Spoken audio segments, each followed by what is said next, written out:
তাহলে এগুলো কে বানাবে ভর্তা? তুমি ভর্তা বানাবে? আর রান্না করবে কে? কার জন্য রান্না করবা? আমার জন্য রান্না করবা না?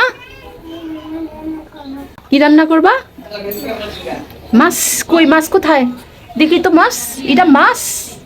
আসসালামু আলাইকুম।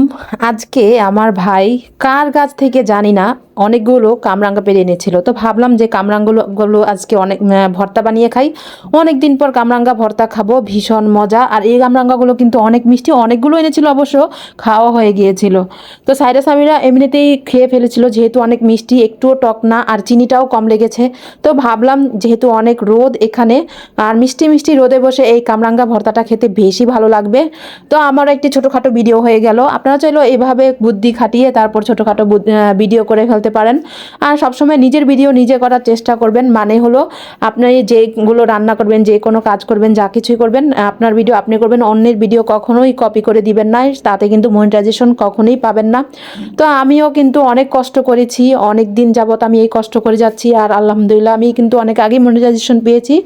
তারপরেও আলহামদুলিল্লাহ অনেকটা এগিয়ে যাচ্ছি, একটু একটু করে আসলে এগিয়ে যাচ্ছি। তেমন কিন্তু আমি এখনও ভিউটা তেমন আমি এগোতে পারিনি, কিন্তু আমি ওটার দিকে কখনোই তাকাই না, কারণ আমি জানি একদিন হলেও আমার পেজে, আমার চ্যানেলে অবশ্যই ভালো কিছু হবে ইনশাল্লাহ।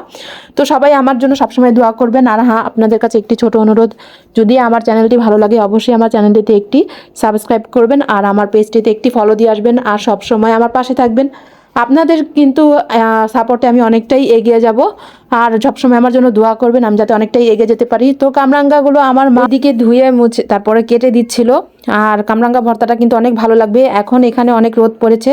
তো আসলে কামরাঙ্গা ভর্তা বানানোর জন্য এখানে আমরা সবাই ছিলাম, আমার ভাই ছিল, বোন ছিল, আমার মা ছিল, আমরা সবাই মিলেমিশেই বানিয়েছি। তো আমি জাস্ট একটু ভিডিওটা বেশি করেছি, আমি কাজটা একটু কম করেছি, ওরা অনেক হেল্প করেছে আমাকে। তো ভাবলাম একটি ছোটোখাটো ভিডিও হয়ে গেল আমার। তো এদিকে কামরাঙ্গা ভর্তা বানানোর জন্য প্রথমে এখানে শুকনো মরিচগুলো পুড়ে নিয়েছি, আর ধনেপাতা কুচি দিয়েছি, দিলে কিন্তু অনেক ভালো লাগবে। এখন যেহেতু শীতের সিজন, কামরাঙ্গা ভর্তা কেন, যে কোনো ভর্তাতেই ধনেপাতাটা দিলে খুবই মজা লাগে। তারপর আমরা কাসুন্দি দিয়ে দিয়েছি, কাসুন্দি দিয়ে দিলে তো এটার মজাটা আরও দ্বিগুণ বেড়ে যায়। তারপর আমরা ভালো করে মেখে নিব। চিনিটা একটু কমই লেগেছে, কারণ যেহেতু কামরাঙ্গাগুলো অনেক মিষ্টি। তারপর আমরা কিন্তু একটু বিট লবণও দিয়েছি, বিট লবণ দিলে আরও স্বাদ লাগে। আপনারা তো হয়তো অনেকেই জানেন, টক জিনিসে বিট লবণ দিয়ে ভর্তা বানালে কী যে মজা লাগে বলে বোঝানো যাবে না। তো এখানে আমরা সবাই মিলে এখন খাওয়া দাওয়া শুরু করেছি। তো খাওয়ার মানে কি বলবো, বানানোর শেষ আর খাওয়া তো এক নিমিষেই শেষ হয়ে গিয়েছে। আমার ভাইও চলে এসেছে খাওয়ার জন্য। তো এইদিকে খাওয়া শুরু করে দিয়েছে, আমিও কিন্তু পরে খেয়েছি, আমি যেহেতু ভিডিও করছিলাম। তো সবাই এদিকে একদম হামলা শুরু করে দিয়েছে, যেহেতু টক মিষ্টি সব কিছুর পাগল সবাই। তো সবাই ভালো থাকবেন, সুস্থ থাকবেন, স্বপ্নের পথে পাশে থাকবেন, আর আমার জন্য সবসময় দোয়া করবেন। আর এদিকে সবাই তো খাওয়া দাওয়া শুরু করে দিয়েছে। আল্লাহ হাফেজ।